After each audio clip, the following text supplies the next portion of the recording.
Hello and welcome to another edition of SuperCoach Edge. Well, that's it, Liam. Season 2022 of SuperCoach has come to a close. Thank God. It was filled. Yeah, exactly. You got in early there. Yes, thank God. It was filled with lows, frustrations. Yep, we know that all too well. And dizzying highs, we've written here in the run sheet, which I guess the last part there. No, I don't remember those at all. They would have been nice. Yeah. But yeah, it is what it is. But now, of course, we are bringing the episode, this episode, to you, the kind folk tuning in. The episode finale a couple of weeks later than we would have liked, but we did need some time off, Liam, because we both enjoyed just over a week away. Myself, I had a mini honeymoon away, whilst yourself, you had a nice little getaway with your fiancée to, I guess, in part celebrate your recent engagement as well. So that and just needing some time off, as we all do. And I think we both needed some time off, not so much from our daily jobs and stuff, but also from SuperCoach, I think, because it is such a mentally draining thing, isn't it? It is. But I've gone from my wedding to Carlton losing in spectacular fashion the day after, mind you. So it was. So I guess in that sense, I went from the dizzying highs of a wedding. Yeah, you went. You get it. You get it. to the lowest of lows with the frustration that I was mentioning from the get go there. To then again, it was being elevated because our wedding entrance video, which you kindly filmed on the day or the night of the wedding, that video went viral of us running through our banner that we made. So that went viral on AFL socials, and we're like, oh, okay, that's interesting. And as soon as the siren sounded in the Carlton Collingwood game, first thought was, oh shit, like we're not going to make finals. Second thought was, oh shit, we're going to get like so many trolls trolling us on AFL socials. And then it was also, oh God, we may make mixed multi on front bar, which ended up happening, of course, and took the absolute piss out of us, which was fine. That's all good. Then we featured on Channel 9 News, and then we got asked back by the front bar to feature as I guess on a bit of a guest spot, which was interesting in recent days. So after all that, I am so mentally drained. So I don't know about you, but I need another holiday after the holiday. Yes. Well, first off, congratulations to yourself, David, and to Ash as well, obviously. Thank you. But yeah, I know what you mean. I feel like after that SuperCoach season and whatnot, definitely need another break. And I mean, I reckon that's the only thing that was don't tell Kane Corns, but it was probably the only successful part of my season was organising the after preseason getaway. It's probably true though. Like, I totally agree, because maybe you got to look at a glass half full situation with a lot of things in life. Yes. Otherwise, you just go mad. And I like to think that Carlton lost so that I wouldn't have, going to an elimination final on my mind straight off coming off a holiday. Yeah. So I think they kind of did us a favour there. I'm gonna run with that. Yeah, I like it. Glass half full. Yeah, exactly. That's the way you got to roll in life and SuperCoach. But now we are, of course, brought to you by our good friends at Manscaped. So if you've let yourself go over the SuperCoach season, and a lot of us have, I imagine, because it takes a lot of brain power to function at sort of the highest capacity from week to week. But now, of course, you have some spare time on your hands. So get to it. Start grooming. And in order to do that, look no further. Isn't that right, Liam? Yes. That is absolutely correct. Manscaped are the best in men's below the waist grooming.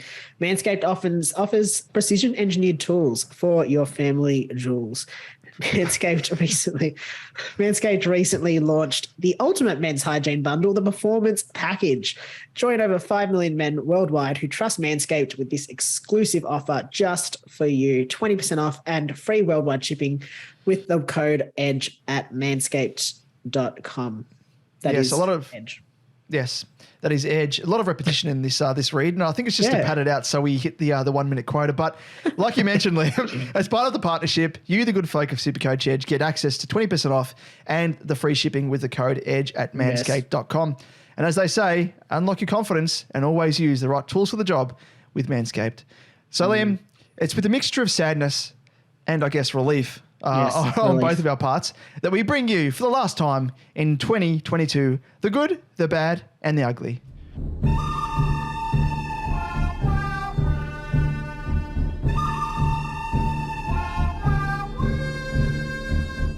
Yes, in the good, the bad, and the ugly, we run through a quick recap of how our, I want to say respective weeks, but it's a couple of weeks ago now, how our last round went, and for both the good and bad reasons. And we'll pluck out some players that are performed or didn't perform, I guess. And I'm kicking off this week because I did come up trumps by 3 points. 3 points. It wasn't the 1,000. I didn't make up the 1,000 and whatever I needed. Oh, damn it. You've already dashed the gag that I was going to use. Sorry. No. It's very true, though. I was holding out hope. It could have happened. I was holding out hope as well. I was just hoping that, with wedding prep, you would just, I don't know, traded out all your players despite the fact you had no trades, just for non-playing players, but it didn't happen. Or had 21 donuts, potentially. Yeah. You could have made it up then. Could have got me. At least suspected it. Yeah, when you least suspected it. Look, I was happy with my score, 23-63, not too bad. Means that I finished my overall ranking in the 17,299th spot, which, I'm not happy with. I'm going to be honest with. Happy with my score from last week, but not happy with my overall ranking. I think we'll touch on it a bit later. I think it was a season of sliding doors moments. Some of them things that I had control over, some of them that I didn't. But we'll touch on that later. As we all know, I had no trades left, so there was no trades made. But let's move on. Let's get into the good. Let's be positive. So for my good, I've actually gone with Will Brodie. Pulled out a massive 133 in the final round. But I want to give him the plaudits for his season-long effort. Yes. Just well done. Well done. I don't think I've ever had him in my good, so I wanted to have him in my good this week for his season-long efforts, as I mentioned. So just nice way to go out. Anyway, on the bad, Jordan Dawson, score of 74 in the showdown. Wasn't quite what I was hoping for. It was actually his lowest score for the season as well. Ooh. And that probably annoys me a little bit more because as I mentioned, we only went down to you by 3 points.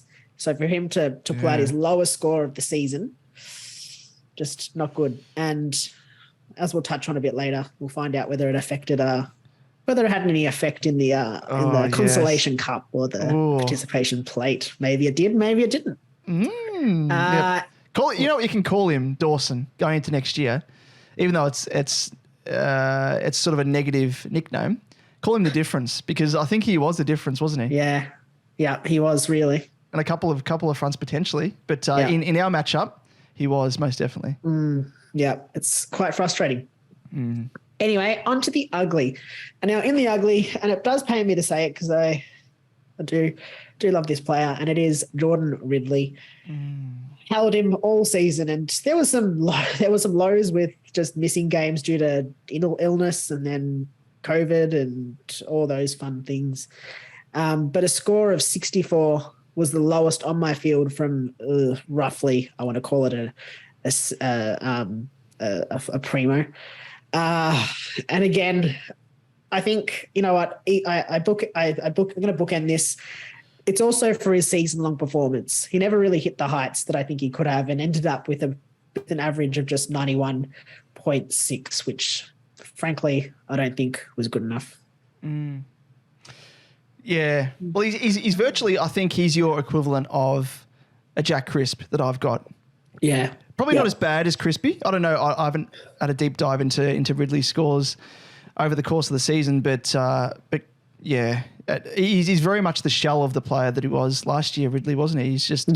He was a reliable scorer. He was a bit of a seagull out of defence. And for a multitude of reasons, like he battled with injury. Redmond, obviously, as well, would have played a part, sort of seagulling his scores or leeching points off him. So, yeah, but unfortunate, isn't it? Unfortunate, but yes, unfortunately. Sorry, Rids. Yeah. But in the ugly this week. Onto my score, my the final curtain, I guess, on my season. And I ended up scoring, yes, Liam. So I ended up just sneaking away with the win. You probably deserved it because, as you said, a bit of hard luck there with Jordan Dawson, and he was the difference, no doubt about it. I ended up scoring 2,366, and my overall ranking, and I only just had a quick look at this comparing to last year. So I ended up finishing with 3,757th overall. Yes. And beat my 2021 rank. So this is a positive, albeit slightly. I beat it by 56 spots.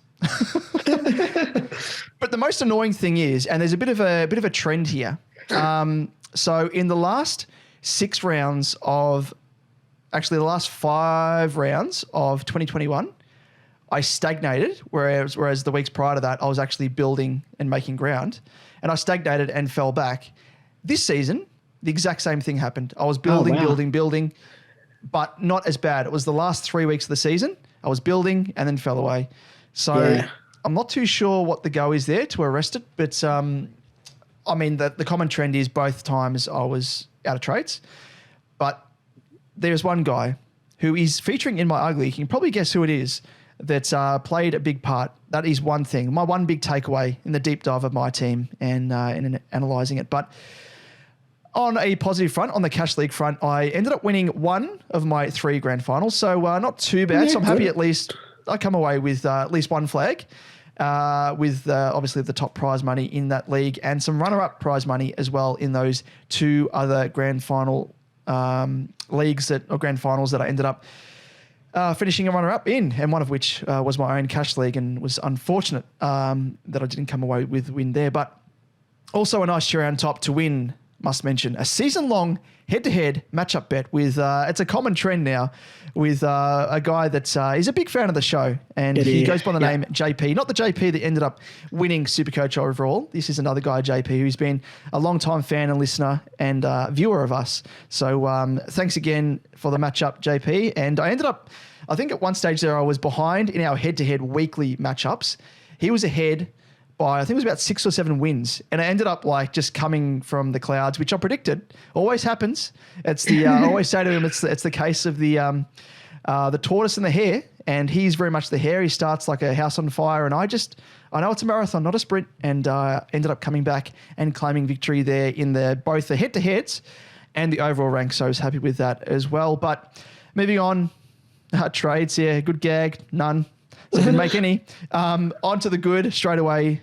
Must mention, I don't think I've maybe mentioned this bloke once through the year, but Sam Doherty, tip of the cap, and quite fitting because it was top scoring in my team with 138, but we all know the adversity he had to overcome in making his return to footy, and to do so as early as he did is absolutely awesome. So Finley takes the top honours here for me. On to the bad. Well, Marshall, he was a saver over the past few weeks since I traded him in, and he was ultimately my undoing, unfortunately, in one of my Cash League grand finals, delivering a 64, which was 51 points below projection. So he was very much the difference in my team, much like Dawson was in yours, Liam. And he actually sunk me to a 10-point defeat in one of those grand finals after what I guess looked like early on, like an easy grand final win. So was a bit unfortunate there, but I can't really complain too much though, as it was his 173 in round 20 that helped me hang on to 8th spot in my own Cash League, which I guess led me to the grand final in my own league. So yeah, it was hard because at least a half decent score from him would have helped me potentially win in my own league as well. So yeah, a bit of an each way bet there from Marshall, but oh well, it is what it is. Moving on to ugly, and it's fitting to finish the season with a player who is featured in the ugly category more than any other. And it probably comes down to 2 guys. And you probably say that Jaden Short, he came good. A couple of tons to finish the season. But the other bloke, Jack Crisp, I'm going to call him Jack Soggy. He was absolute shite.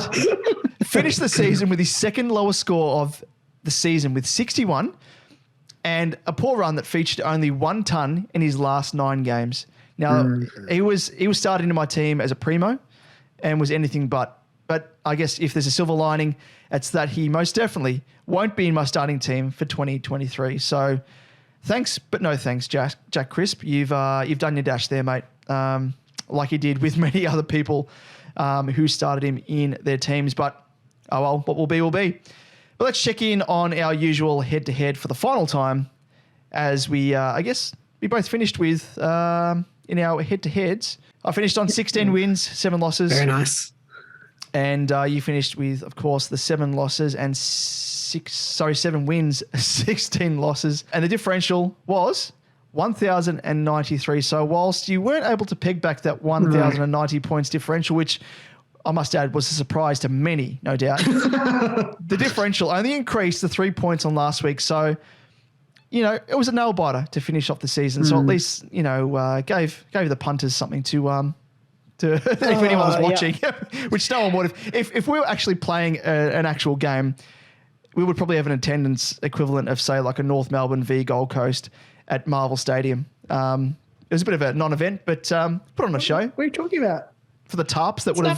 That's an absolute blockbuster. Put on a show for the tarps that would have covered the seats. Get on a Friday night, please. Yeah, exactly. Yeah, absolutely. I tried. Yeah. I tried to get it. Yeah, you did well. But well done. You absolutely killed it this season, I must say. 16 wins to my 7. Very, very nice. But let's move on. While we normally would deliver the week that was in our usual second segment, given that it was the last step for the season, we're going to look back at the season as a whole and deliver the season that was.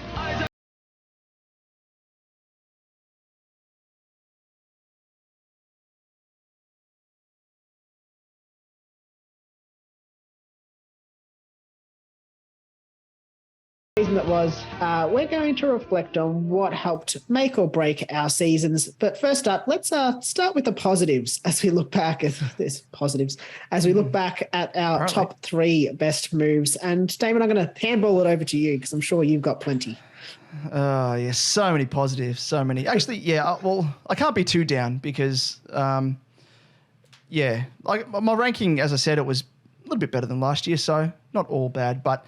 The 3 best, I guess, moves in this case, the first, and I don't know if it's in any particular order. I'd probably say, maybe say this is the best move of the lot. And it was nabbing Himmelberg in round 14, just because purely it was the biggest, you know, high risk, high reward masterstroke that came off. And I know you nabbed him as well, so I'd be interested to see if you have him in yours, Liam. But at the time, he came off the back of 2 monster scores, and there was still, you know, major concerns that new Giants coach McVeigh would swing him forward and, you know, his scoring would dry up. But outside of that, he was still a pod.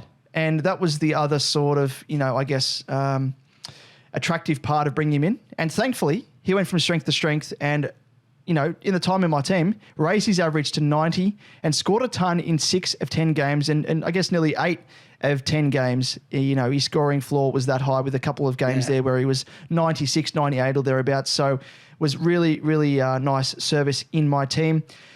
The second best move, and probably equal first maybe, because it was back in round 10 that I brought in the dynamo that was Rory Laird when Steele went down with injury. And I was able to enjoy 12 of 13 tons. So in those 12 of 13 games, tons. And not just, you know, any, you know, dribble across the line, 101, 102 point games. 9 of those were captaincy scores of 125 plus. And I didn't go through and have a look, but I probably should have. There would have been, I reckon, probably 7 of those 9 would have been captaincy games. You know, I think there was a consecutive run there where it was just like, it was huge. We'll just leave the captaincy on him. We both did it because he was just in a hot run of form and couldn't look elsewhere. Didn't need to. But the best part of bringing Laird in round 10, because there's layers to this as to why it was such a good move, was Laird was only in 1.5% of teams at that stage. So it was a massive primo pod and, you know, ultimately helped me climb the ranks after the slow start to the season. And looking back over the, you know, the ranking climb that I had over that part of the year, and he was a big, big reason as to why I jumped. I think it was from round 10, I blew out to my worst ranking of 14,089. And then coming out of the buys, I was down to 5,640. So as a big takeaway, I guess, you know, reflecting back on my year, I'm going to try and target those primo or, you know, the pod primos, because they set you apart from the rest of the competition. Yeah. You know they're going to have a high floor, high ceiling. Target those guys, and that's a way to really make up the ground. And we spoke to Abdul with Abs Magic, and he highlighted that move as well as a big part of the reason as to why he was catapulted, as high as he did early on. So, big takeaway there. So tip of the cap to you there, big Rory Laird. So the third best move for me was trading in Brodie in round 2, which I guess is, probably the next most notable, but every man and his dog did that also that didn't start him. So apart from him, I'm going to give it to trading in of Sinclair also in that same round 10, where I traded in Laird. So that was a boom week for me, bringing in both of those guys. And I brought in Sinclair at the expense of Whitfield, who, as we know, he had like a mystery injury at that stage. I think it turned out to be his ankle heading into the Giants bye. So it was a bit of a blessing in disguise there. And Sinclair went on to ton up in 12 of 13 games to become one of my more reliable scorers from week to week. And I think he ended up being the top scoring defender of 2022. So quite happy with that also. So it was between him and Dawson, and it was neck and neck for most of the season. And I think, Sinclair ended up having the getting the chocolates there in that that matchup. What about yourself, Liam? Yeah, to be honest, there were few and far between on my side this year, but there were a couple, and I'll run through them. First one, I'm going to make it sort of a double. Himmelberg, because they're both featured in yours. Himmelberg, probably my favorite move for the year. Like yourself, David, brought him in on the back of a role change, and is one I think also to consider next year, as he should maintain some juicy forward and defender status, and technically be underpriced for his average. Due to his average, because obviously his early scores were as a forward.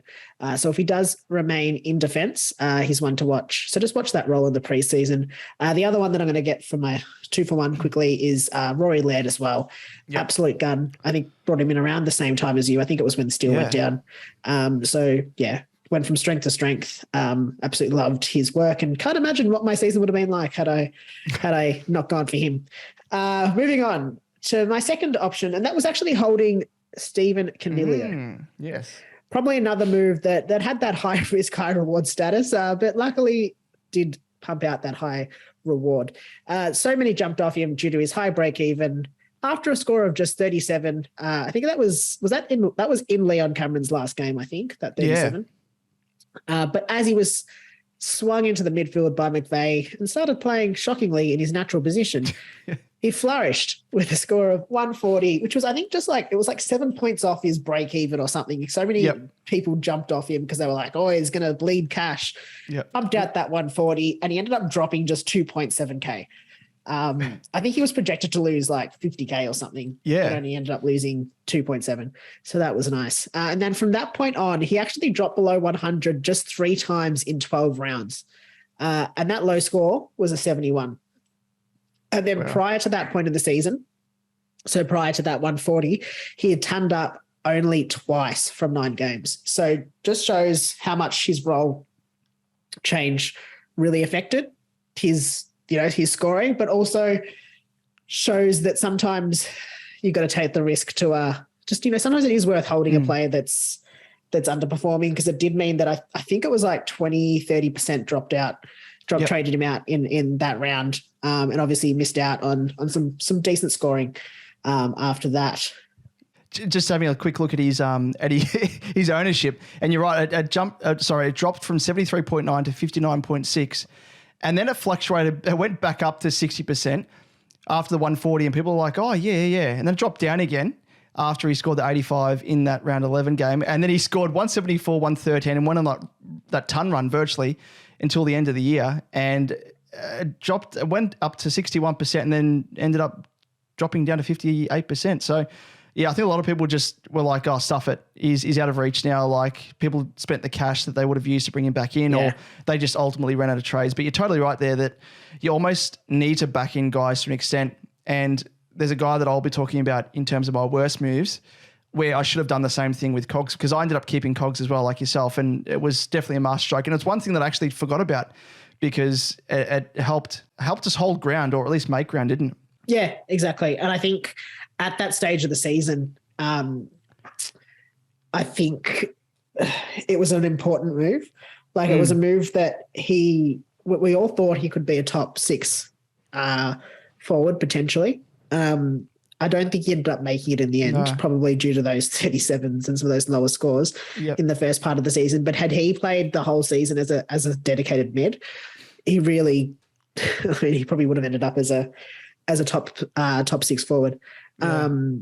So yeah, it's crazy, really, and does show sometimes you need to back them in, especially if there's a reason to believe. I guess. Moving on to my third positive, and it was starting Georgie Boy Hewitt. Ended up being one of my favourite players early on, obviously before injury stuck, and we saw him miss weeks, I think in the middle of the season, and then again, obviously that long layoff at the end of the season. But his price rise of 137.1K and his high floor, and I actually didn't realise this, he actually only scored below 100 3 times, and his lowest score was an 87, a 94 and 97, so not bad. It just meant he was a consistent performer, especially in my team, which was full of chumps at many times. So that's what I needed, was just someone with a high floor, and just would consistently pump out a decent score. So chumpy you could carve it. What is it? Gonna get to chat about them soon. The chum and dog food. So chunky you could carve it. That's your team. All right, I'll have to change it to next year. Change my team name. What are you going to call it? The Chumpions instead of the Champions? The Chumpions. Yeah, there we go. Yeah. That'll work. We're rolling along with your play on words. Yeah. Let's move on to our top 3 worst moves. And geez, we could roll out a list. We could dedicate an entire episode to this, I reckon. But in terms of my top 3 or bottom 3, I don't know which way you want to look at it, worst moves. So number 1 takes the cake here. And there's a guy every year that turns his form around the exact moment you trade them out. And like I mentioned with Canelio, that would have happened with a lot of people that did trade him out. But this year for me, it was Zach Butters. It was a guy that I really enjoyed starting, and I thought he's going to turn it around, because not only did I start with him, I persisted with him up until round 9. And believe it or not, he actually bottomed out at that stage at 421.4K. Following scores, and it was justified, following scores of 58, 57, he busted it at 130, and I thought, wow, here we go, he's back with a vengeance. But no, he went to shit again. 58, scored an 89, not too bad, but then shit again, 52. And I'm like, I can't keep persisting with a guy that's going to, have such a massive standard deviation across the course of the season. He's going to kill me in head-to-head matchups, all that sort of stuff. Well, the minute I traded him out, from then onwards, he scored 3 consecutive tons just to rub it in. And he had a strong finish to the season of 5 tons in his last 5 games, lifting his average from 86 across that stage from when I traded him out to 96. And he finished with a price of 545.5 thousand. So that's a whopping 124.1K more than what I sold him for. That just tells a tale there, right there. It does. Oh, it just hurts so much. Like, just to see him score as well as he did. And you hate to be that what do they call it? The short schadenfreude, like taking fortune out of the misfortune of others. When he went down with injury, and you hate to see any player get injured, but when he went down with injury, and it wasn't a major injury, I thought, oh, okay, that's maybe saved me, because the silver lining is he was going to get injured if I kept him. But then he made a miraculous return. I think it was a knee injury that he had. Yeah. And he spent a week out, and then he came back, and I was like, oh, geez. So it just got worse and worse for me. But I'm gonna probably do it again. I'm gonna start him next year, I think, Liam. I'm just a glutton for punishment, I think. I know the feeling. I traded him out earlier. I think I traded him out the week before his 130 off memory. Oh, yeah. I traded him out. I traded him out a bit earlier than you. And I remember he had a few down scores, and then I think he had a good score the week that I traded him out. But I can't remember who I traded him to. So I remember not being too concerned about it, because I think he might have scored roughly the same as what I traded in. So it was only really the cost of a trade. And then he went back to those 58, 52. And then I was like, oh, it's fine. But obviously didn't look at his end to the season. So that does hurt a little bit as well for me too. I actually forgot all about it. I pushed it out of my memory for good reason, due to PTSD. And delving back into his scoring, it's dredged up the past. And much like Whitfield, who every year I say I'm not going to start, I'll probably end up starting Butters again. Jaden Short as well. Oh, Jaden Short, Jesus. Yeah, he's almost out of my side. But luckily for him, he doesn't feature in my top 3 worst moves or non-moves, because in the second spot for the top 3 worst moves, it was trading Dacos in round 9 for a price of 381.6K. What at the time I thought, not too bad. He's probably maxed out as a cash cow. Much like a lot of others, I think, pulled the trigger around about the same time, given his scoring was looking to nosedive. And there were also whispers from McRae that he could be rested across the buys. Well, the opposite occurred. He played the entire season and finished with an average of 91.3 with some super high scoring across the journey, which included scores of 129, 143 and 163. Oh, and his price maxed out, by the way, at 562K at one stage. Wowzers. That's like 180K more than what I sold him for. Oh, yeah, that was nuts. I remember I think I held him a week or two longer than you did, and he got decent enough scores, but then I traded him out and it was on his buy. And yeah, it's nuts. It's crazy. Yeah. Absolutely crazy. It's hard, isn't it? Because you can, it's like the tightrope that you're balanced on. It's like if you hold a rookie for too long, chances are they could lose cash, and other people that have traded him out before you have more cash than you to spend. Or do you hold on in the hope that they somehow turn around their average? And I think at that stage as well, like his scoring was kind of on par with his average. Yeah. So all the data was saying that he wasn't going to keep it up, and he just went to the moon. Absolutely to the moon, just rocketed. But unfortunate there. But in third spot, and I should probably swap this around. I should probably put this in second spot and Dakes to third spot, because I also have the recruitment of Liam Baker in round 16, which was one of the worst trade-ins all season, even though it was late in the piece. But much like the questions surrounding Himmelberg, he was high risk, high reward, giving questions over his starting position as Richmond's, I guess you could call him Swiss Army knife, playing multiple positions. But at this stage, he was coming off stellar form in the middle with tons in 4 of his 5 previous games, and presented as a potential lethal pod in just 2.2% of teams. So much like, I guess you could call him a reverse Butters in my case, from the moment he was in my side, he failed to score a ton in his remaining 8 games of the year. But I guess the saving grace for me was I bit the bullet and traded him to Marshall after just 4 weeks in my team to limit the damage. And I was lucky that I actually had a trade to do it. Yeah. And I think that ended up being my last trade of the year, which I used to Marshall. So yeah, it was a bit of a wasted trade so late in the piece, which I could have used to bring in, I think it was a Libba, at one stage, and I bypassed Libba because it was going to cost me 2 trades, and ended up bringing in Baker and then Marshall ultimately. But yeah, not the best way to end the season, and probably part of the reason as to why my ranking, as I referred to earlier, started to nosedive. But Liam, on to you. What about your worst moves? Yeah, there's a few. I feel like there's more worst moves than best moves. But I think I'm actually going to look at it a bit differently. I'm going to look at it more as the sliding doors moments. Because there was as I said, there was a few. And there's, you just sit back and you think, what could have been had I either trusted my gut or had I done the opposite of what I'd planned. So I'm going to kick off with the first of the season. Was actually starting Jordan Ridley. So he featured in my ugly earlier, but I'm going to talk a little bit more about it. So I brought him in thinking the recruitment of Jake Kelly at the Bombers was going to, free up Ridley a bit more. He's not going to have to worry too much about playing lockdown, or not that he was really playing as a lockdown defender, but it really just meant that he wasn't going to have to, he could play more intercept and a little bit more loose. Wasn't going to have to play on a small. Ridley's high scoring would then be a feature of the season, obviously playing that intercept role, taking kickouts. But I mean, Jay Kelly didn't help him that much. And realistically, a lack of defensive transition. The Dons backline was basically a sieve. And I'm gonna give a pass to the defenders, because I really think it was the forwards and midfield issue. As opposed to the defenders. So I think that really did affect Ridley's scoring ability across the season.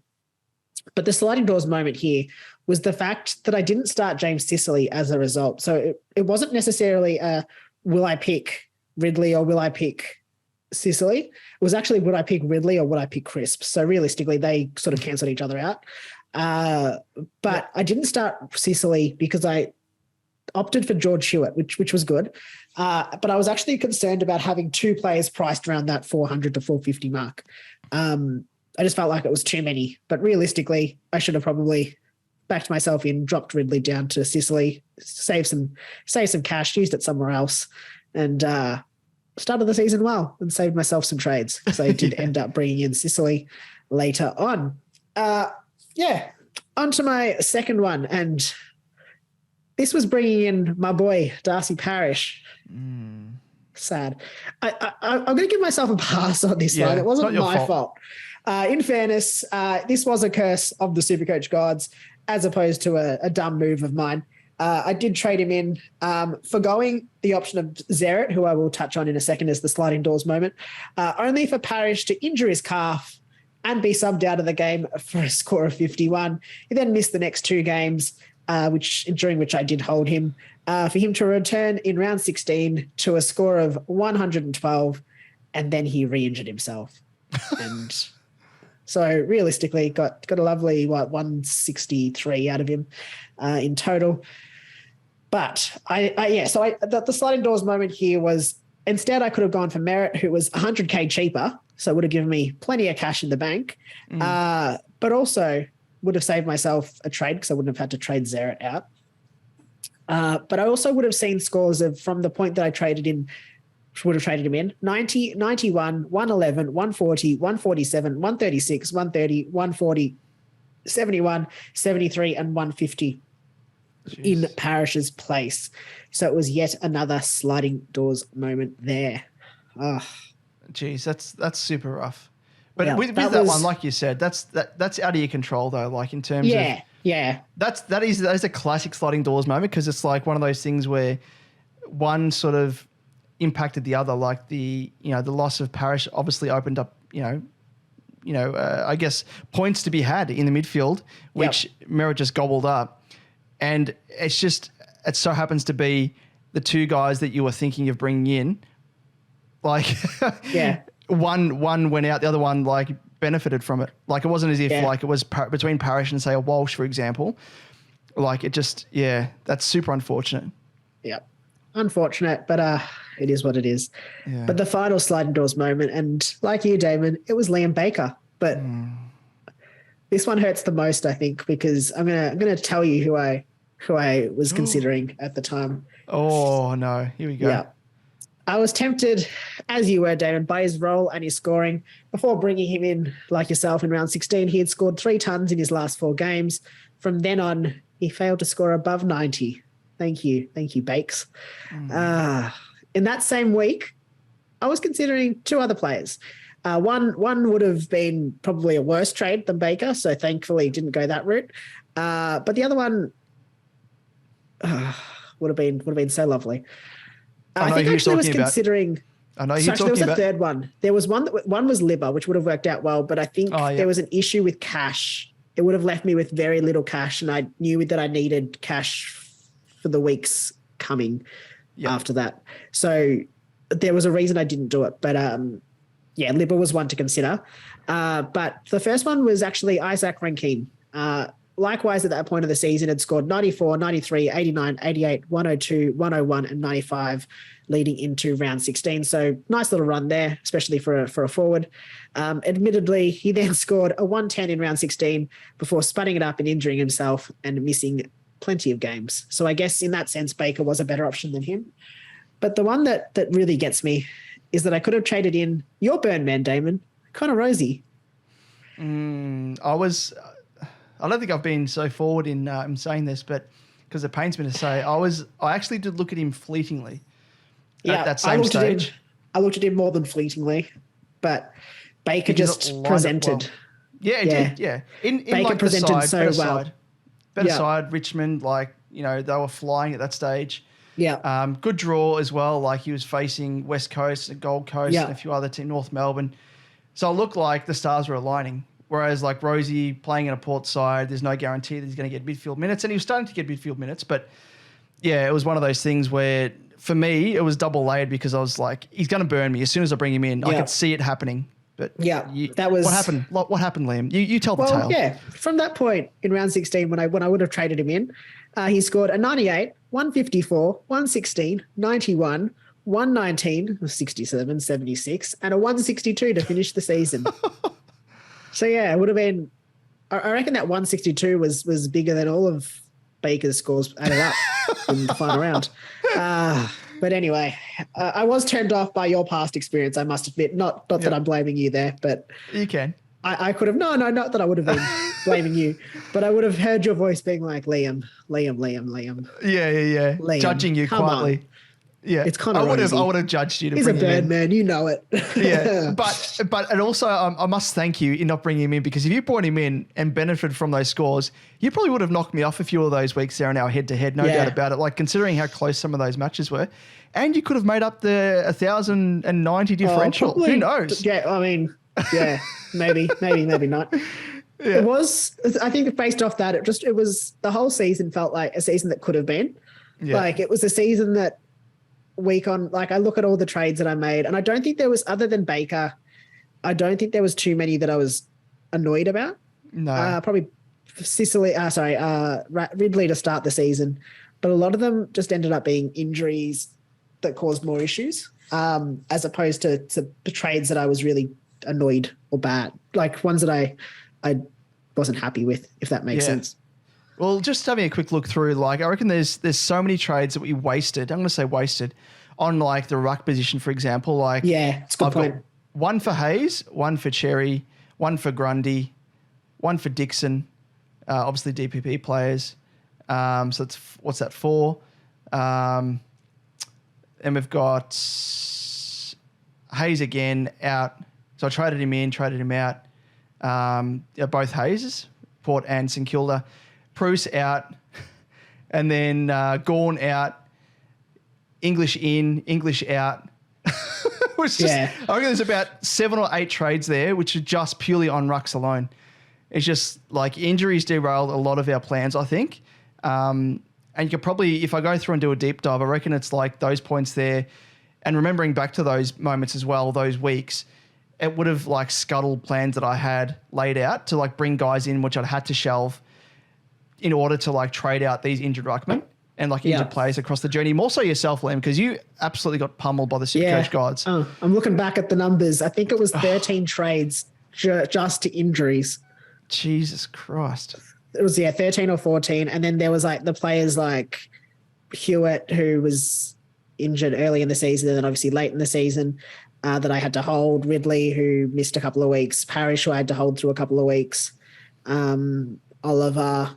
Parrish, Nank, I think had some issues at one stage. It was just like a lot of issues. Do you think that, like, what do you think? What would be the one trade in or trade out or non-trade that is the most defining for you? For me, I'm just going to say this, probably just more so as a bit of a gag, but a guy that we had collectively, and we wanted to hold on for the whole year, and he actually busted out some really nice scores in the back end of the year, which kind of tells the tale as to our fortunes.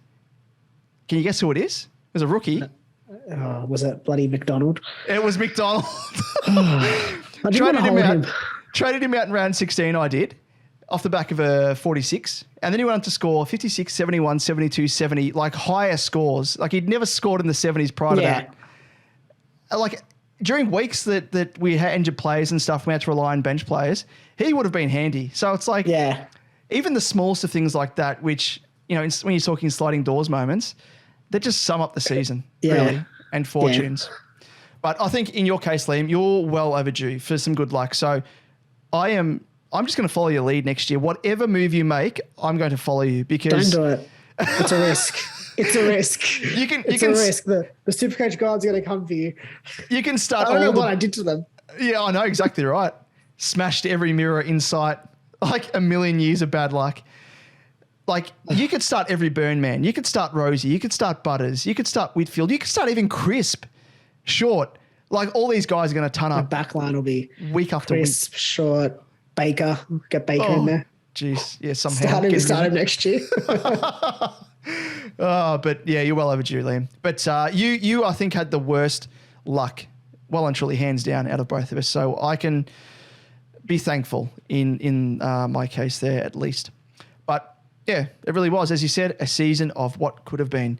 Yeah. So after that massive confessional, Liam, let's step out of the confessional, out of the box there. Say 5 Hail Marys and cleanse our soul, our Supercoach soul, of all that badness.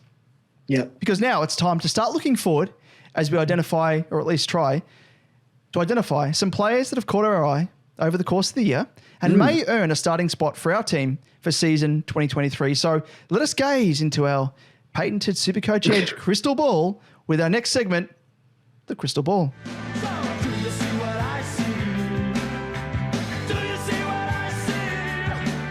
So, such an original name, wasn't it? Yeah, it's great.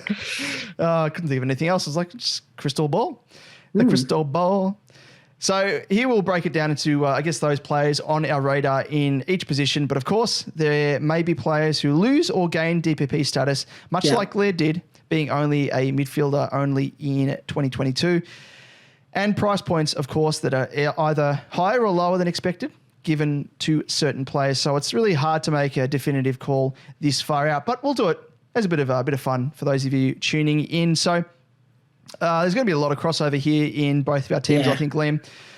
Just in terms of talking about from defence, primos that I'll be looking at that have caught my eye, being, high, sort of, as we always say, high floor, high ceiling. The likes of Sinclair treated me well this year. Dawson, who I didn't have, but you had, that kind of let you down in the last week of the season, but really looked good over the longer stretch of the season. Sicily, who ended up trading into my side, really good, speaks for himself. Stewart, mainstay in defence, comes down to probably the price point there. Was a bit pricey at the start of this year and was coming off injury, so that kind of turned me off, but one on my radar.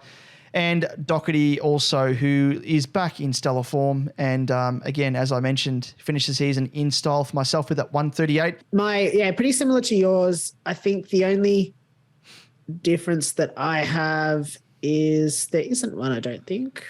I've got Sinclair, Sicily, Stewart, Doherty, and Dawson, which is only actually 5. I think there's going to be an open spot. Or Himmelberg, maybe. I think you were mentioning. Himmelberg. Yes, Himmelberg I did have in there originally, but I moved him forward. I think he'll be one that could play in either position. Yep. I think he'll end up being an interesting one. I think I'd probably rather him forward just because forwards tend to have a bit more flex. But yeah, I think there's a definite open position for that last spot, because looking at the top 6 for the year, Bailey Dale and Angus Brayshaw actually made it. So he could be another one that could continue on. Wouldn't be surprised, but a bit of a risk. Yeah, and not going back to that point we've been making in recent times, but I made earlier as well. But I'm going to be looking also at starting pod primos. So much like Laird, guys that are a primo for a reason, but they're going to set you apart from other guys that, are vanilla that a lot of people will jump on. So none of those guys are obviously pods at this stage, but I think it probably comes down, you got to factor in price point. If there's a change of position for any of the guys, or if there's someone that's like a Sicily, for example, that's all of a sudden going to play in defence as the distributor. But yeah, it's hard to say this far out, but I'll be looking at that across the field. But let's have a quick look at cash cows, and there's one, and these are going by potential mooted prices as identified by the guru himself on Twitter, Bryce Mitchell. And one of the guys to look at or keep an eye on is Marchbank, Caleb Marchbank from My Mob at the Baggers. And he has him priced at 196K with a bit of a discount there because he only played a handful of games. I think you've got him as well, don't you, Liam? Yep, got him as well. Yeah, I think he'll be an interesting one to consider. But also at that price point, it is a little bit high. But I think with his injury risk, the fact that he's at that higher price point means that it's easier to bring him down to we get to look at what options there are next year. Yeah. But should be able to find others. It'll be easy to downgrade him if he does get injured early on.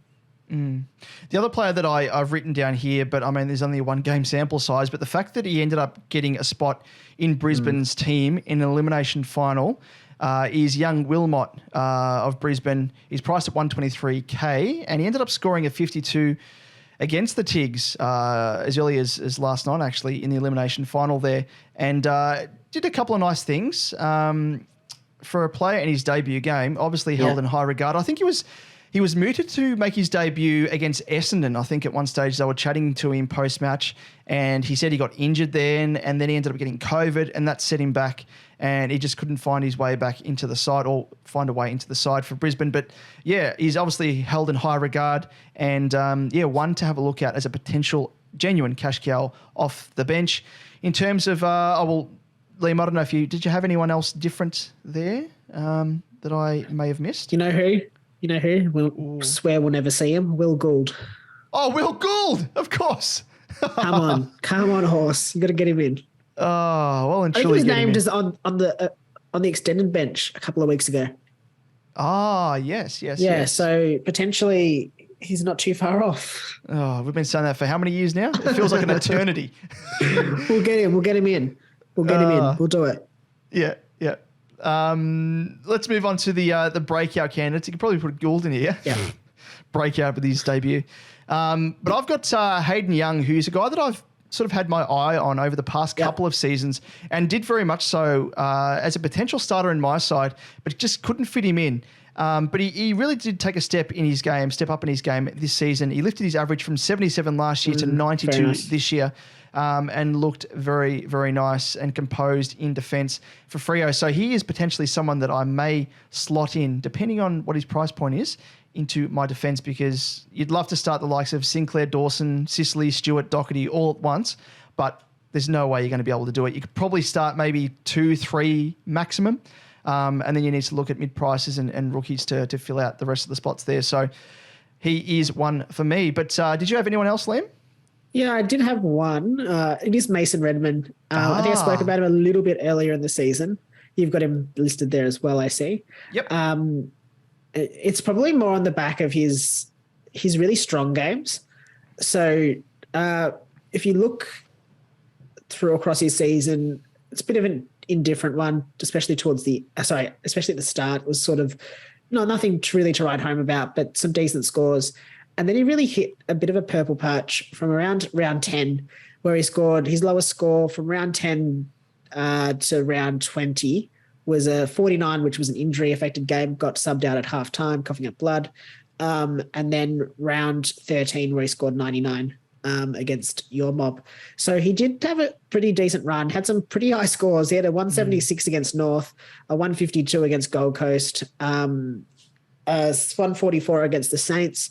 So had a bit of a ceiling there, but his floor was probably his biggest issue. But after that 176 against North, much like Essendon, he kind of fell away with 68, 63, 55. So he's probably one to watch. I think it'd be a risk. I don't know what he'll start at next season, but he finished it priced around the 488.5 mark. So interesting one to watch, I think. Probably wouldn't start him, but yeah, one to consider depending on his price point. Could be in for a bit of a more consistent year, hopefully, and be a bit of a breakout. Yep. No, I very much like it. And he could be another one that a lot of people forget about. And when we talk about pods or primo pods, he could fit that bill there and set you apart. Get you potentially a bit of a quick jump from the get-go if you start him and he starts well. But let's move on to the midfield. And Liam, I think we're virtually I think there's only one difference here. Yeah. Yes, I think we do. So I have Laird, Oliver, Miller, Neal, Steele, and Walshy. So those are my sort of top 6 primos. You could extend it out to top 8, but I mean, at this stage, they're going to change, and maybe one of those guys, 2 of those guys are going to drop out. Who knows?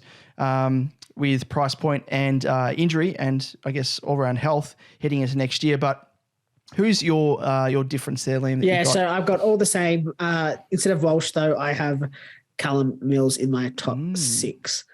Hopefully he continues on with the form he had this season, where he did finish in the top 8 mids.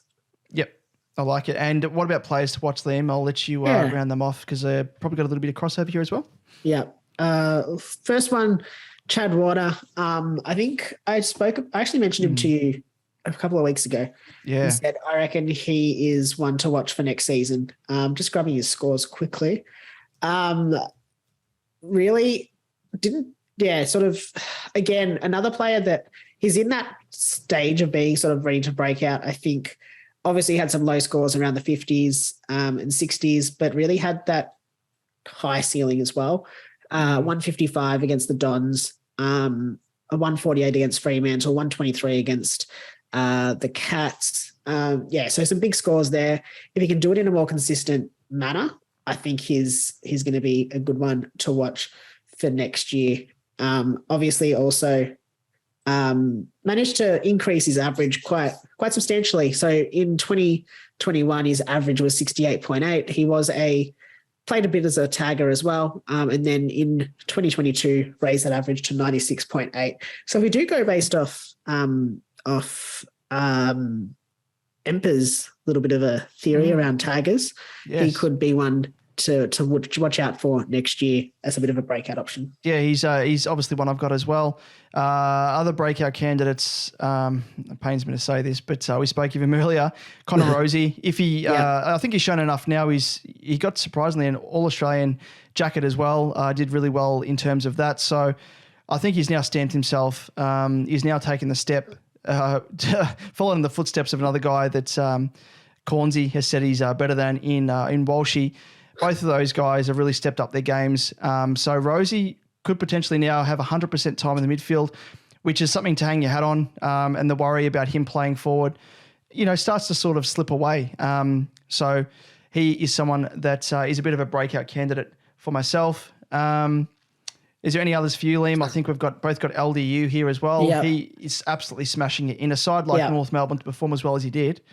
Yeah, he's putting his hand right up.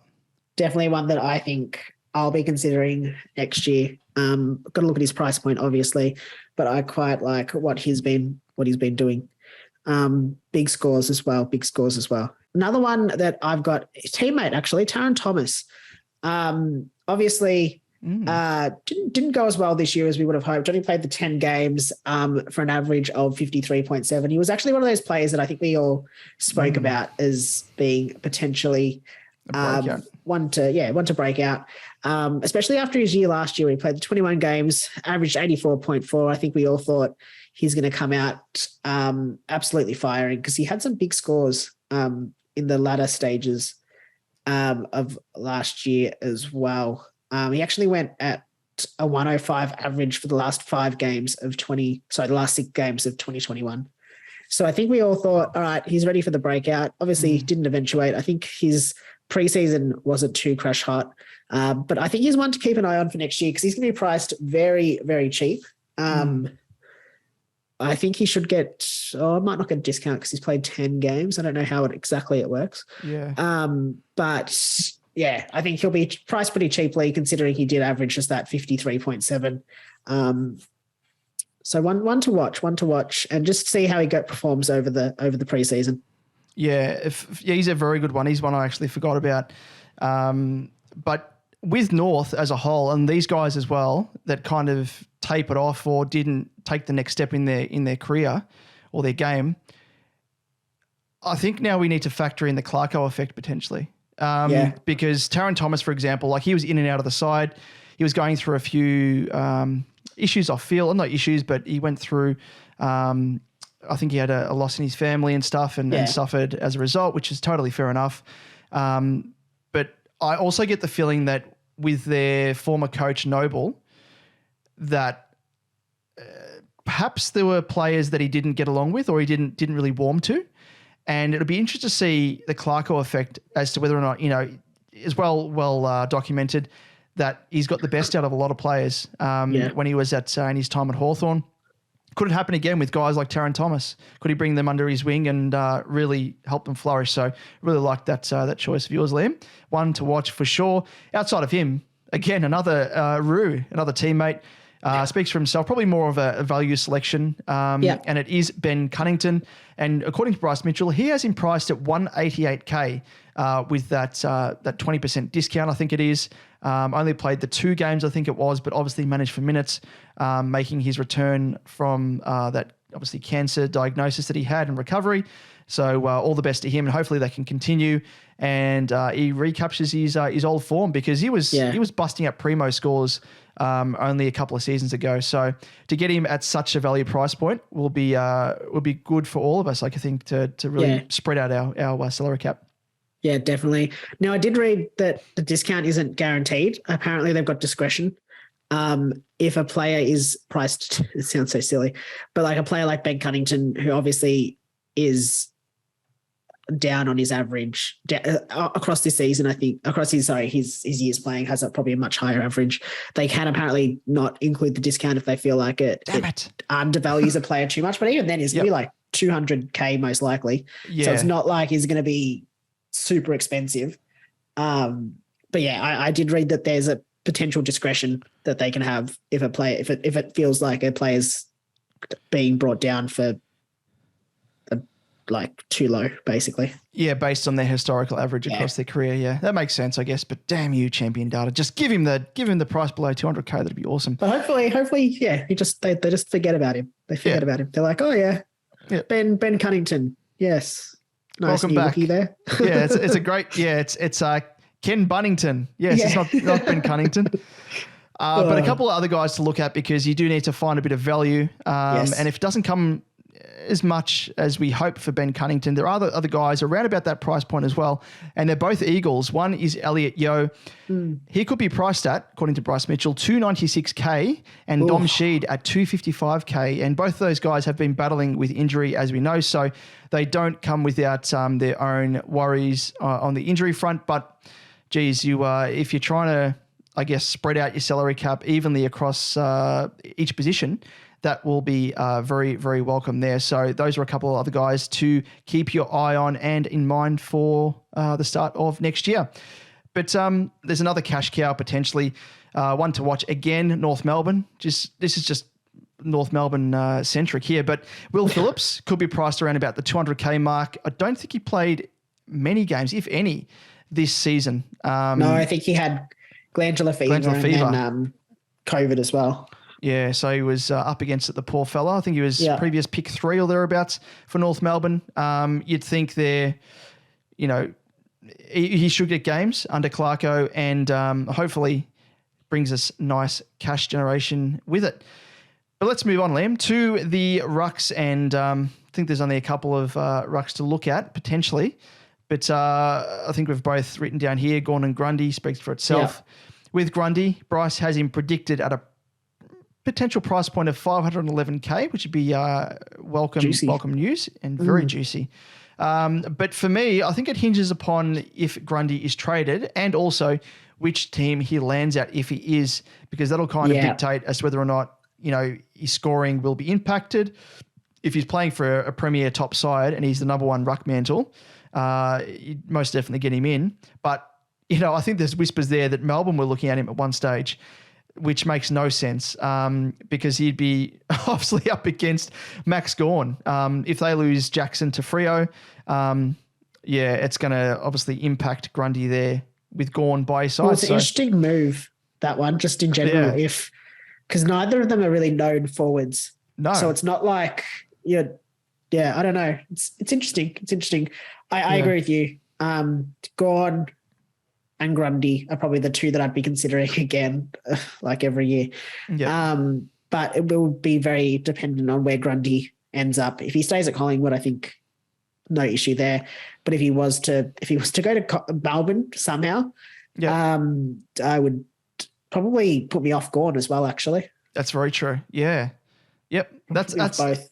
That's a good strategy anyway. Like if that happens, I think there will be people that they'll factor it in, but probably not to the extent that you're just talking about there, and the impact that they'd both have on each other. Like people may think, Gawn's played with Jackson eating into his ruck time, and he's been able to score relatively, all right with him there. And they may think that with Grundy there, the same thing may happen. But I think, you'll erase him from your side, I think, if that happens. Yeah. That's the smartest move to do. And if that happens, I think there's another guy to look at potentially that comes with an injury discount, and it is Lysett from Port Adelaide. It comes with a 20% discount given the fact that he only played 4 games for the season, and he will be priced at, according to Bryce Mitchell, around about the 377K mark. So that'll be super juicy, and around about the realm of what Witts was priced at, from a guess anyway, around about that mark from memory. So he could be a playing cash cow, and then, you could potentially trade him up to a Grundy or someone if they do end up scoring well, or you could stick with him for the rest of the season and have a bit of a discount in your ruck, which you could then, use to splurge elsewhere across the field. Yeah, I like it. Don't mind that at all. What about the forwards? Well, this is the line where we both, I always feel, I hate the forward line, to be honest. It's the worst. Like it's the last chosen for me, I think, at the start when I'm choosing my team. Yeah, it's the last, and I feel like it's also the last I want to upgrade. Like I'm always upgrading the defense or the mids, and I'm always like, oh yeah, I'll figure out the forwards later. Yeah. And then I don't want to. And I'm like, let's just go back to upgrading defenders instead. Forwards. So this is also assuming some positions are locked in as forward as well. I think they all should be. Yep. But I've got Bont, Dunks, Connor Rosie, assuming he plays as a forward, Harry Himmelberg, Marshall. Is it Harry? Yeah, Harry Himmelberg. Yep. Marshall and Baz Lenker, I think, can lock in a forward spot, hopefully. Yeah, I am very similar to you in the fact that, yes, I've got Marshall, I've got Dunks, I've got Bont. I've also got English. I don't know if he'll maintain his DPP. Yeah. But if he does, that will be handy to have, obviously, that ruck forward DPP. And if that's the case, I may even be tempted to throw a Marshall into the rucks. So if I play like a Lysett and a Marshall, that'll alternate to those choosing a Gawn or a Gaundy type setup. Outside of English in the forward line, I've also got Lieber, but I think he may lose his DPP potentially because he was playing a bulk of time in the midfield in the latter stage of the season. And then Baz Lenker, I think he should keep his forward status because he didn't play enough games on return after he received that suspension and the DPP as it was. So there's a lot of dogs there, actually. It's got Dunks, Bont, English, Lieber, and Smith. So that's the only other concern. The top 6 ended up being, I think, 4 or 5 dogs. Yeah, okay. Overall for this season. So I don't think it's not without its realms of possibility, but that is a lot of dogs. It feels wrong. It just feels wrong. Yeah, exactly. In terms of the value, I think there's one that speaks for himself. You've got him as well, Liam, in Nat 5. He could be priced around about the 309K mark, which would be super juicy. And that's really the only time that you'll factor him in to SuperCoach nowadays, given his storied injury history in recent times, as well as the fact that he's getting on in age, and that comes with the injury history. But he's still, as we know, playing even up forward. He can kick a bag of goals and really turn it on and recapture his old scoring ways. So it could be a very juicy discounted player to factor in. Is there anyone else you've got, Liam, outside of him? I don't necessarily have him as a value option. He's probably more a breakout option. Yep. And it is Errol Goulden from the Swans. I'm assuming he's going to hold his forward status. I know he's playing a little bit more on a wing, but I think he should hopefully maintain his forward status, I hope. And if he does, so he went from 2021 debut season average of 76.4, which is insane for not that crazy, but decent. He had some very big scores. But in 2022, he actually increased that average by just over 9 points, almost 10 points. So if he could do that again, that gets him up from 85 to around 95, which could have him locked in as a bit of a top F6 forward. Forward. So, one to consider. I'd probably want to see a little bit more from him, but just, hopefully there's a bit of a trend in that upwards direction. So that would be very nice. Very nice. Well, let's move on quickly. Just a bit of a brief look at, you might remember, for those of you who tuned in the preseason, we did a bit of a crystal ball segment, which, as this is, but we projected forward and we called it, Do You See What I See? Do you see what I see? Because we were trying to predict the top players in each line, and we won't roll through all of them and bore you, but Liam, you had, in terms of correct guesses, so in defence, the only guy that we both chose correctly was Stewart, who ended up being in the top 6 defenders. On average, he finished 4th overall, but points. Not on total points because he obviously got injured, but on total points alone, we didn't get anyone. We both we chose Crisp, Short, Lloyd, a lot of those guys there didn't make the mark.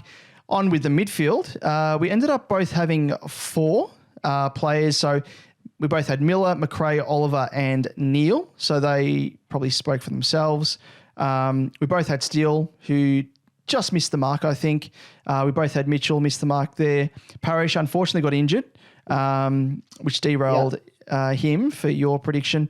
And I had Bont in the midfield listed there, which technically makes it because I didn't know he was going to, be eligible for the DPP selection as a forward, but I'll let that one slide because I got pretty lucky there.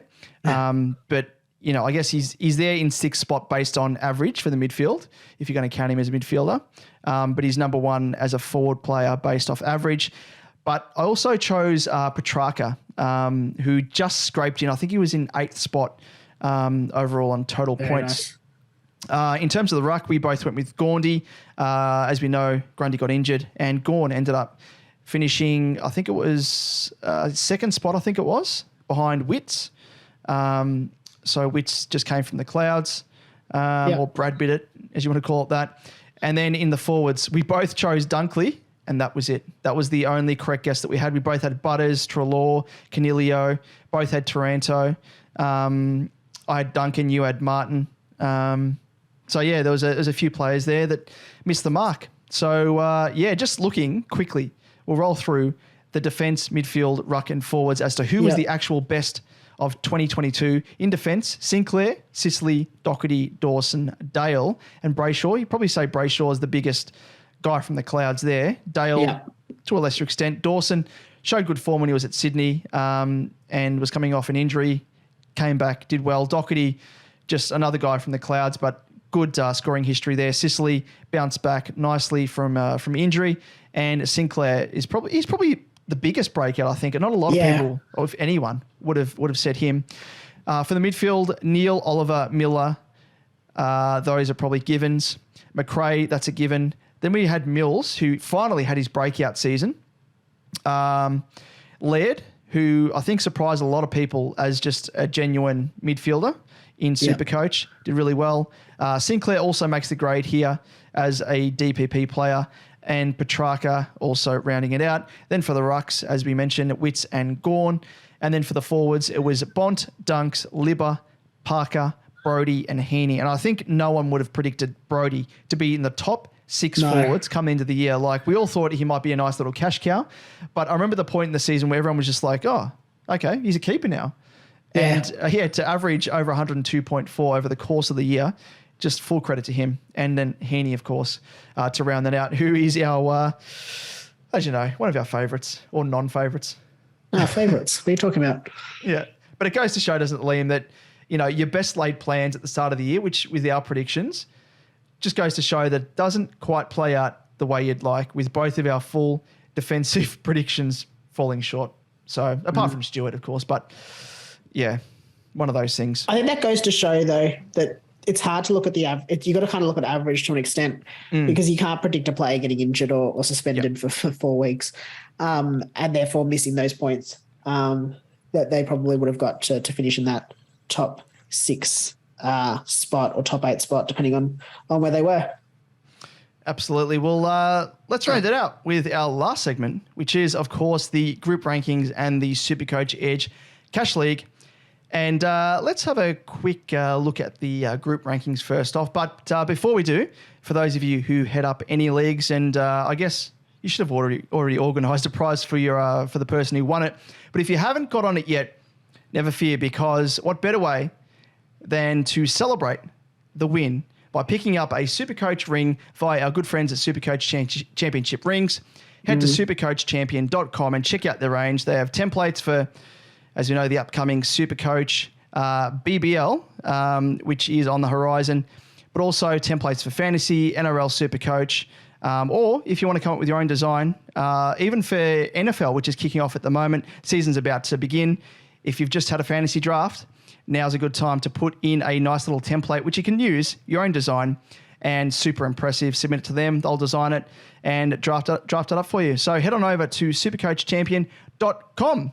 But speaking of champions, before I guess we get into this SuperCoach Edge group rankings, one of our good friends of the show, JP, who held the Iron Throne for many weeks as the overall leader, has officially been crowned the number one ranked coach, finishing 167 points clear of second place. So huge congrats to JP, and should say also commiserations to the runner-ups, and particularly Abdul of Abs Magic, who obviously jumped on as a bit of a guest spot, who held on to fourth spot despite carrying a 0 due to Hewitt in the final week or two. So stellar effort all round and great base to build off heading into 2023. So congratulations to all those guys in your finishes, and especially to JP. So be interested to see when we have a chat to him next, hopefully on the horizon of next season, just to see what he's done with his 50K, with his bounty, with his loot, with his booty. Yes.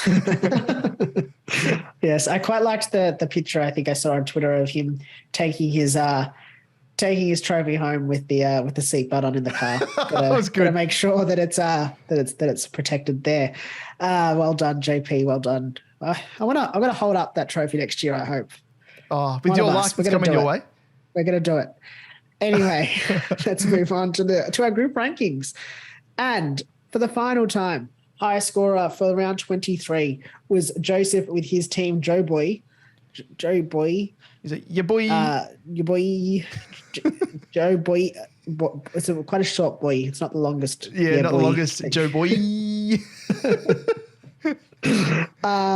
Score of 2,629. Very, very nice there. Round rank of 90 and an overall rank of 6,692. And would you believe it? After holding the top mantle for 5 consecutive weeks, Tyler has been Stephen Bradbury at the post and overtaken by Nathan of Western Lapdogs right on the post after being just 69 points behind Tyler heading into the round. He outscored him by 169 points with a huge score of 2,487, which saw him finish 21st overall. Huge congrats to you, Nathan. And your total score was 54,234, and your overall rank was obviously 21st. Very nice. I feel like it was the other Tyler from Cream Pies. We can't forget him. He was absolutely coming home. He was cream pieing it, wasn't he? He was creaming the competition. Cream pieing the competition. We thought he was going to make it. Then all of a sudden he was out. Then we were like, all right, Tyler number 2. Yep. He was going to make it. And then out of nowhere, out of the clouds, Nathan and Western Lapdogs came and took him out. Well done. Well done. Great. Great to see for you, and commiserations, Tyler, as well. But congratulations on a absolutely fantastic season. Let's have a quick run through of the winners in our SuperCoach Edge Crown League for Tier 3 Patreons, and also make mention and thank those people for jumping on it and supporting us throughout the season. So your support does mean a lot.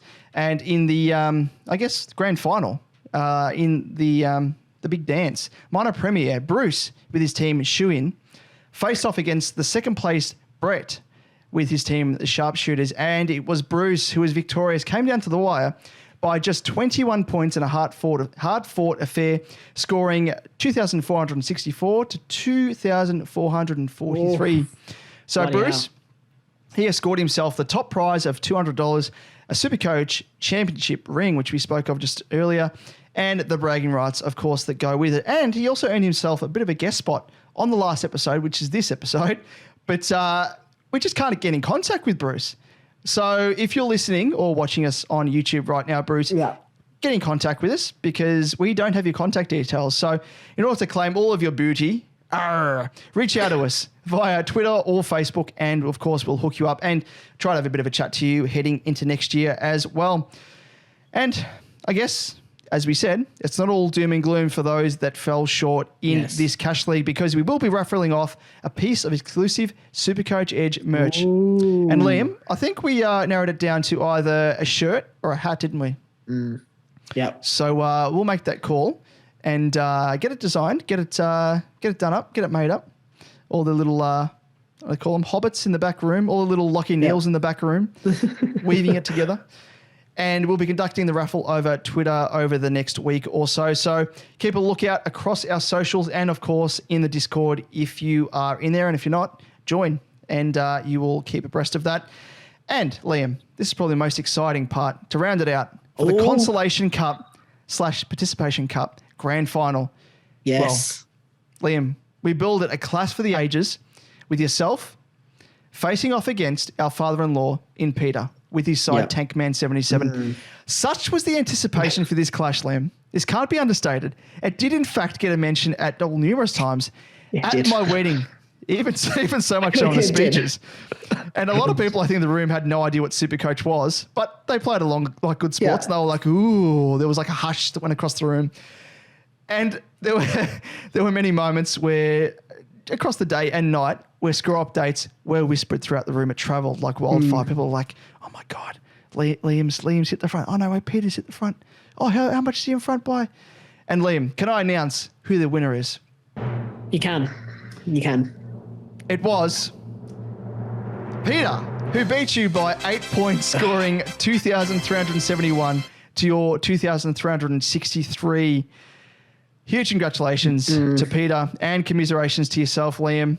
But I can only assume you did the noble thing and let him win to stay in his good books. You don't have to tell him that, but yes, just nod or yes, that's exactly what I did. Yes, I have to admit. So, obviously, you were with him on the Sunday when at the Carlton game. Obviously, we all know what happened there.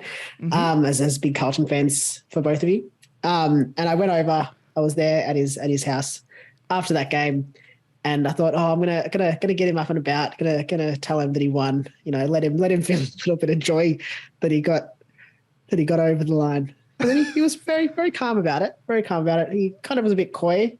Yeah. I don't think he was watching the match the same way that I was. But he was like, did I win? Oh, interesting. Yes. But it was a good match. It was a very good match. I was glued to the way it was going, and I just it's been a couple of weeks, so I've let myself forget what actually happened in that game.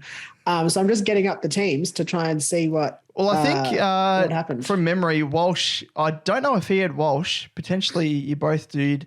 You had Owens, I think, that stood in. Yeah, maybe I had Owens in for Hewitt. And then he had Owens come in because he had Walsh as well. Did he have Cully or someone? Or one of you had Cully? And then he had Cully. No, he had Owens step in, and then I had Cully step in for Hewitt. No, for Walsh, sorry. Walsh, yep. And then what else happened? Well, that itself, it sounds funny, but that there is a 2 point difference between both those guys in favour of Owens. So he had Owens, is that right? And you had Kelly? Yep. So it was actually quite interesting. So we were also together on the Friday night, and we both had Lockie Neal, so that was sort of 0-all. Yeah. But I had Oliver and he had Petrarca, and obviously they were going toe to toe all night. And I was like, I'm up. And he'd be like, I'm up. Yeah. And then at the end of it, it was obviously I was 1 point up. And then I actually thought, all right, I might get lucky. I had a couple of big scores. Blixarves obviously killed it, 129, protected for an 82. And I thought, all right, that might be what gets me over the line. And then he had Connor Rosie, absolute burn man for me now. He scored 162. Tom Lynch, that's it, who was right predicted there for 68 after having scored like 3 150s in a row or something. Yep. And he scored 132. And then that was it. That was me done. Pretty much from there. And then combined with Dawson as well. Yeah, like and Dawson, missing projection for yourself. Wits as well. He scored 90 when he was projected for 105. So yeah, look, it is what it is. Yeah. Bit frustrating that it was only the 8 points, but well, it is what it is. Yeah, it is what it is. And good to see that sounds like he was humble. Yeah, it was very, yeah. Although I must make mention, when we're walking across to the to the MCG for the Carlton Collingwood game, and we're looking at like, oh, okay, Walsh is out, and he was like doing the configurations. Who comes in, who goes out, and it was like, oh, I've got the wood over Liam. He's like, oh, I beat him twice over the course of the season, and I said, oh well, he could easily reverse that. Like history doesn't really count for much in finals, as we know, especially in a grand final. Doesn't matter that it's participation, plate or consolation cup, big stakes. But he's carried forth that form. So he has. You've got to arrest that next year in the league. That's good. I reckon if you get off to a hot start and beat him, it's going to play mind games. But equally so as playing mind games. I think it's ignited a rivalry for the ages. That's the one thing. It has. I feel like there's more of a.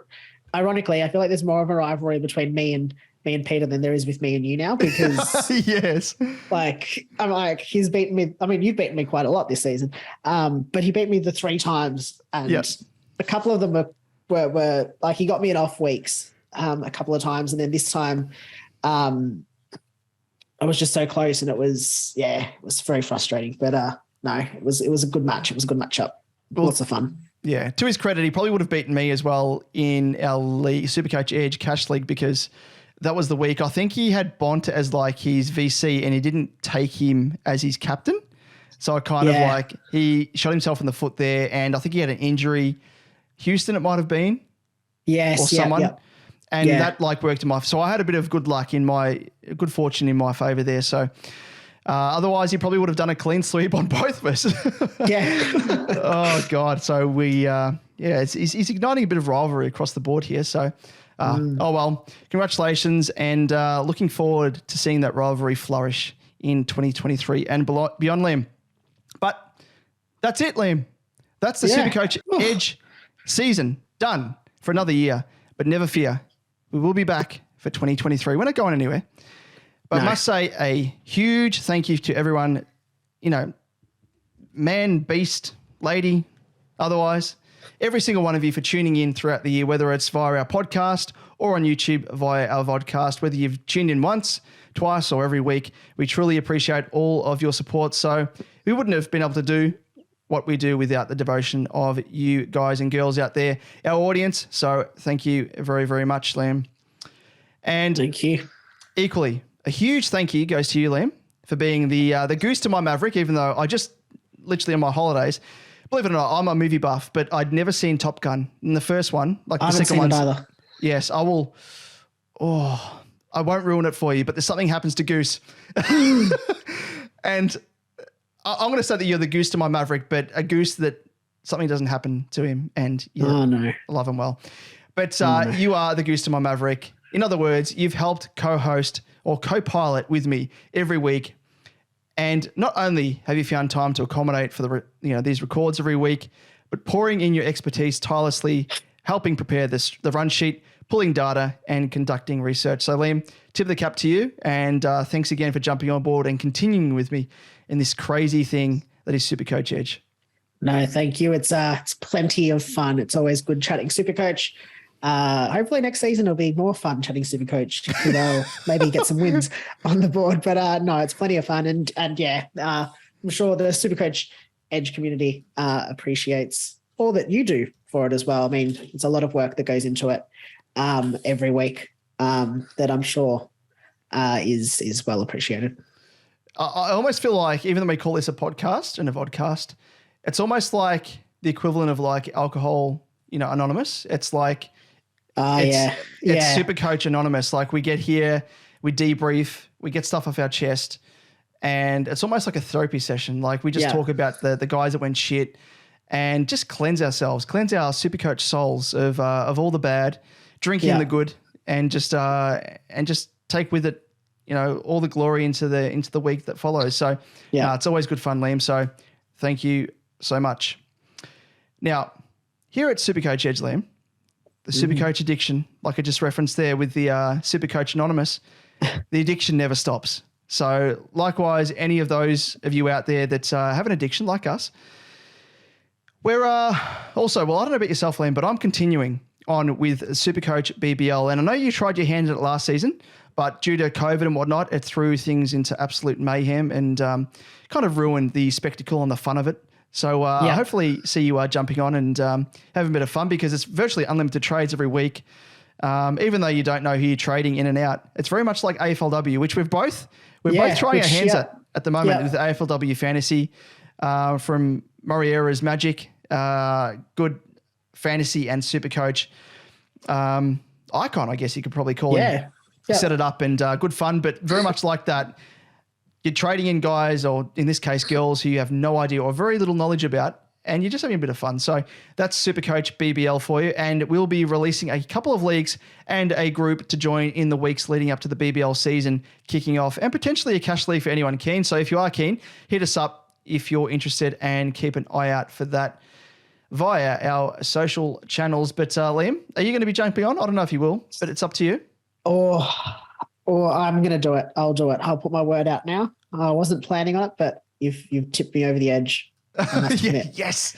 I feel like you didn't really even twist my arm. I just going to do it. I'm really enjoying AFLW fantasy, so I think that's what's going to get me through. It's another version. I don't think I'll do very good in BBL, but we'll see. I literally know less about BBL than I do about AFLW players. So, no, I reckon you took to AFL SuperCoach like a duck to water. Yeah.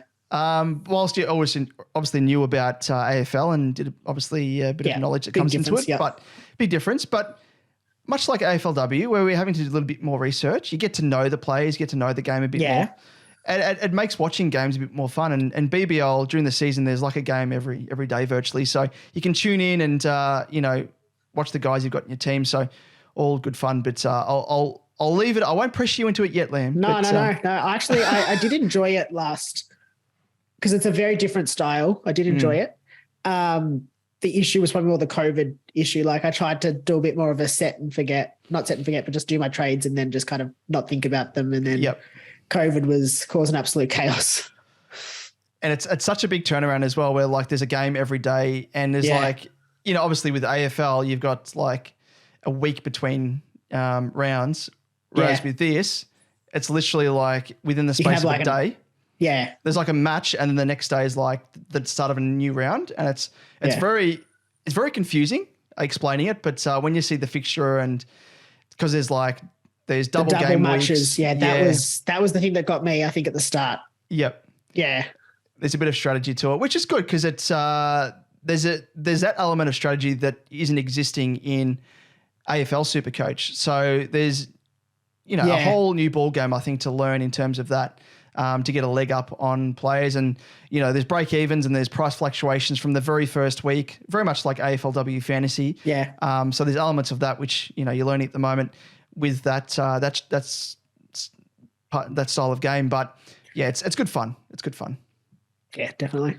But just I guess for interest's sake, Liam, where can peeps find us across our social channels and on YouTube? But I mean, in preparation for the rest of the AFL season and for SuperCoach BBL, might be throwing out a few different tidbits and whatnot. Where can they find us? Yeah, definitely. You can find us on Twitter. Look us up there. You'll find us at SuperCoach_Edge. You find David at DamoJ88, myself at Liam Evans _95, Facebook and Instagram, search SuperCoach Edge, and you'll find us there. And on YouTube, search SuperCoach Edge, and don't forget to like and subscribe so you know when the next episode comes out. The last time for 2023. Yeah, that's it, Liam. It's a bit sad. It's a bit of a relief as well, because we've both come back from holidays, and we need another holiday, like we mentioned. We're back in work mode. So it's a bit of a relief now, not having to worry about break evens, not having to have your week dictated by the performance of your team from week to week and writing the highs and the lows. We can sit back, watch the rest of the finals, and then I guess start planning for next year. And before we know it, season 2023 will be on our doorsteps. It will be. Yep. But that's it for AFL SuperCoach 2022.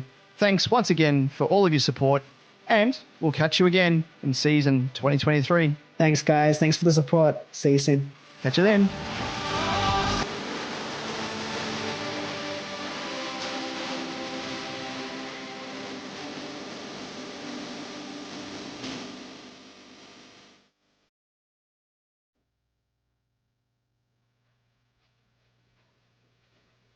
You're still here?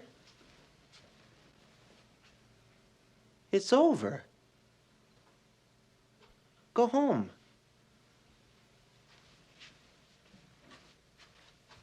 Go.